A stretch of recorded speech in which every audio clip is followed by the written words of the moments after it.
सभी दर्शकों को डॉक्टर कैलाश चंद्र शर्मा का त्रिवेणी कला संगम के इस YouTube चैनल में स्वागत है। आज हम बात करेंगे हमारी संस्था के संगीत और नाटकों से संबंधित कार्यों का संक्षिप्त विवरण की। तो मैं आपको बताना चाहूँगा कि हमारा पहला नाटक प्रस्तुत किया गया था पेड़ हमारे मित्र। कभी कभी जीवन में ऐसी घटनाएं हो जाती हैं अनायास ही, जिसके बारे में आदमी ने सोचा ही नहीं। तो उस दौरान लगभग 1997 की बात है, मेरा जयपुर दूरदर्शन के संजय दत्त जी माथुर साहब से एकाएक मिलना हुआ और उन्होंने मुझे ये कहा कि आप पर्यावरण पर अपनी संस्था के बच्चों से कोई नाटक तैयार करो। मैंने वो नाटक लिखा और वो नाटक 13 जनवरी 1997 को जयपुर दूरदर्शन के नन्ही दुनिया कार्यक्रम में प्रसारित किया गया। नाटक का नाम है पेड़ हमारे मित्र, बेहतरीन नाटक। तो इसमें मुख्य रूप से हमारी संस्था के 4 बच्चों ने काम किया, काजल शर्मा, अभिषेक शर्मा, ध्वनि कौशिक और ऋतिका परवाल। तो अभी कुछ दिन पहले संजय माथुर जी ने 25वें स्थापना दिवस पर जो शुभकामना संदेश दिया, उसमें इस बात का जिक्र किया है कि कैसे जा कर के और इस नाटक का प्रसारण किया गया। और उन्होंने एक स्वावलंबन की बात करी कि त्रिवेणी कला संगम तो शुरू से ही स्वावलंबी है। तो मैं बताना चाहूँगा कि त्रिवेणी कला संगम के सभी विद्यार्थियों को सभी विधाओं का प्रशिक्षण दिया जाता है। संगीत, नृत्य और नाटकों का दिया गया हमारे द्वारा, और वो सारे काम खुद ही करते थे अपने। तो मैं इस मंच से जयपुर दूरदर्शन का बहुत बहुत धन्यवाद ज्ञापित करता हूं कि उन्होंने हमारे पहले नाटक के माध्यम से बच्चों को प्रेरित किया, संस्था को प्रेरित किया, और हम फिर आगे तक बढ़ते ही चले गए। तो हमारी संस्था है जो एक सोसाइटी एक्ट में रजिस्टर्ड संस्था है, जिसका उद्देश्य लाभ कमाना नहीं है। तो आज ये इसमें अभिनय करने वाले बच्चे हैं, ये जवान हो गए हैं। 25 वर्ष का अंतराल बहुत होता है। तो मैं उन बच्चों से भी निवेदन करूंगा कि दूरदर्शन पर प्रसारित इस कार्यक्रम पेड़ हमारे मित्र को जरूर देखें।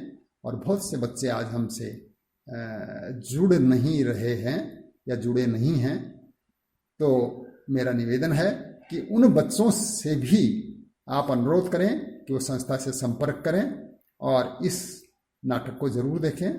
इस नाटक का निर्देशन किया डॉक्टर कैलाश चंद्र शर्मा ने। बस थोड़ा सा ही तो खाना खुदाई करना रह गया है, जब तक तुम गलेगा परोसो। अब मैं इसमें आम की गुठलियां बोऊंगा, जिसमें छोटे छोटे पौधे बनेंगे। वो पौधों को अपने सारे खेत में लगाऊंगा। पिताजी कहा करते थे कि आम फलों का राजा होता है। मेरे खेत में कुछ साल बाद फलों के खूब सारे राजा होंगे। कितने खुश होंगे ना अम्मा पिताजी जब हमारे खेत में आम लगने शुरू होंगे। कितना भूत सवार है ऐसे पेड़ लगाने का, खेतों में काम करने का, बिल्कुल अपने पिता की तरह। अरे देख तो धान को चिड़िया खा रही भी को बेटा। Hurray, hurray. कौन है बदतमीज तू? तुझे पता नहीं रहा कि कौन है? ये है इस हवेली के नए मालिक सेठ चरणदास के शहजादी सिमरन। क्या बे, अब तो पता चल गया तुझे कि तूने किसके साथ बदतमीजी की जरूरत की है। मुझे माफ कर दो बीबी जी, मैं तो चिड़िया बना रहा था। चिड़िया? हम तुझे चिड़िया बना रहे हैं? नहीं, ऐसे नहीं। ये तेरा जो चमड़े का हवाई जहाज है ना, ये मेरे हवाले कर दे। ला जल्दी ला। मुझे माफ कर दो बीबी जी, इसके बिना मैं चिड़िया कैसे उड़ाऊंगा? मेरा खेत उड़ जाएगा। बहादुर, बहादुर, बहादुर, बहादुर। जी मालिक। जी मालिक। मैं तुझे मालिक दिखती हूँ? नहीं। जा, और इसका ये चमड़े का हवाई जहाज है ना, इसे जबरदस्ती छीन ले। अरे अब जा भी। जी मेरा गोपाल मुझे दे दो, वरना चिड़िया मेरे खेत खा देंगी, मेरा खेत उड़ जाएगा। मुझ गरीब पर दया करो। अरे गंवार छोकरे, तूने इस खेत में जो फालतू पेड़ और घास फूस लगा रखे है ना, उनका महत्व ही क्या है? मैं तो इस हवेली का स्वरूप भी बदल दूंगी और ये सब फालतू के पेड़ पौधे है ना, इन सबको कटवा दूंगी और इनकी जगह एक स्विमिंग पूल बनवाऊंगी। वाह, कितना मजा आएगा स्विमिंग पूल में नहाने का। पर बीबी जी, मेरे पिताजी कहा करते थे कि पेड़ों को काटना पाप है। वो हमें शुद्ध हवा और खाने के लिए मीठे फल देते हैं। इसलिए बीबी जी आप इन पेड़ों को मत काटना। मैं जब से पैदा हुआ हूँ तब से आपके हवेली वाले पेड़ों को दिखता रहा हूँ।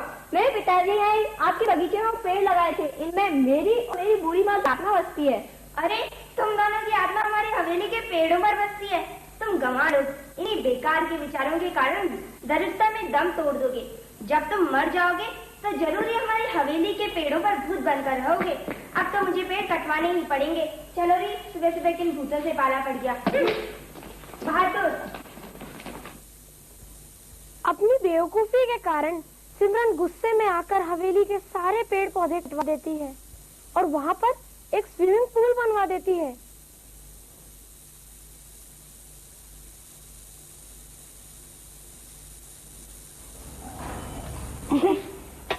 क्यों बे बेवकूफ, कॉफी बनाई है काढ़ा, क्या है ये? दीदी जी शहर और ले आता हूँ।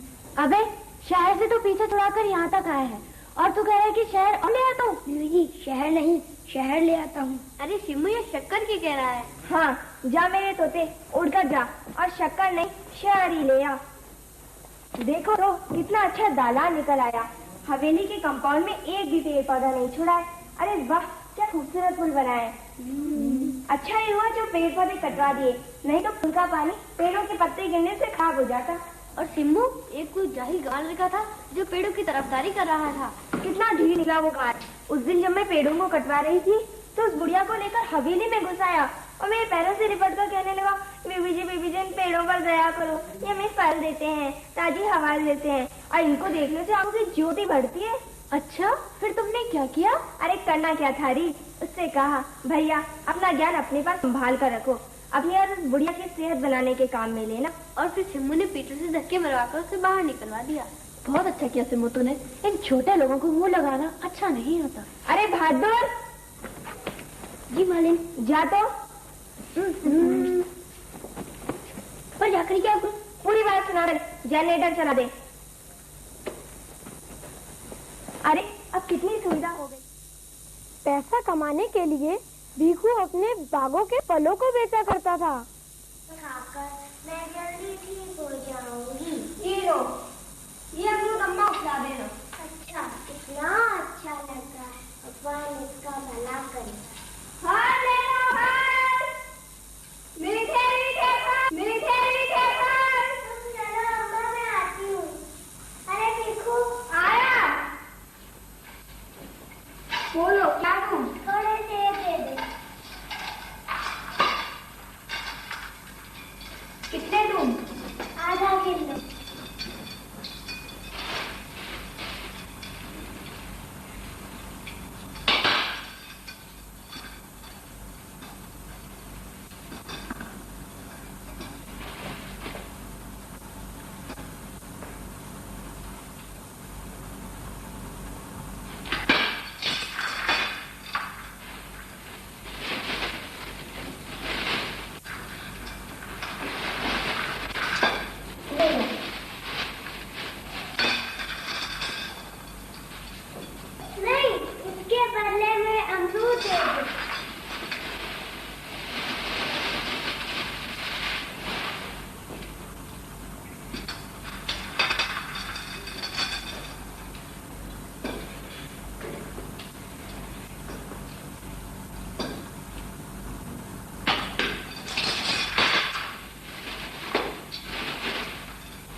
अच्छा जा।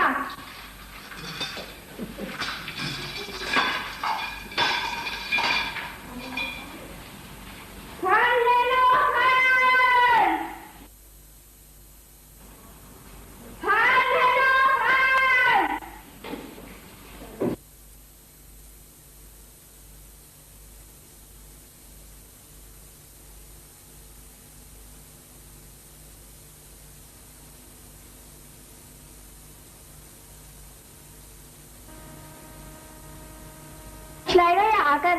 जाकर आऊंगा। केवल जाकर आएगा? अबे अकील के दुश्मन, फल लाने हैं वो नहीं लाएगा? बीबी जी आऊंगा आऊंगा, फल भी आऊंगा। अबे क्या आऊंगा आऊंगा लगा रखी है, जार बाजार से फल ले आ। फल ले आ! अरे तो भाई कहाँ लड़का है, जाते इसे अंदर बुला ला। चलो।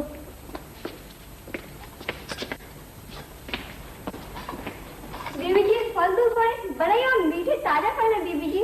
अरे लड़की, तू ये टोकरा उठाए गलियों में मारा मारा फिरता रहता है। देख तेरी लगा रखा है तूने, वो हमें दे दे। मैं मेरे पिताजी से कहकर तुझे मुंह मांगी कीमत दिलवाऊंगी, जिससे तू ऐश करना। आप क्या करोगे इस जमीन का? क्या और पेड़ लगवाओगे?